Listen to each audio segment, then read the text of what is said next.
बिस्मिल्लाहिर्रहमानिर्रहीम। Dear students, अपना AutoCAD का प्रोग्राम फर्स्ट खोलें और अपने ऑटोकैड के अंदर जो है आप लोग सेटिंग करने के बाद जो है अपनी ड्राइंग स्टार्ट करें।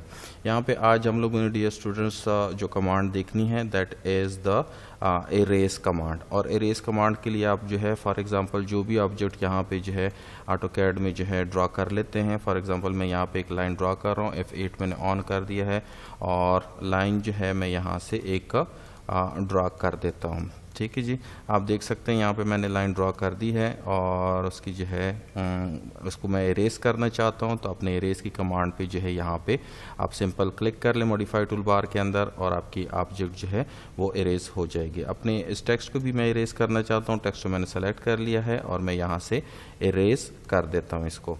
अपने इस ऑब्जेक्ट को फॉर एग्जांपल जो आपको नज़र आ रहा है मैं इरेज करना चाहता हूँ, मैंने सेलेक्ट कर दिया है और इरेज पे क्लिक कर रहा हूँ तो इरेज हो गई है।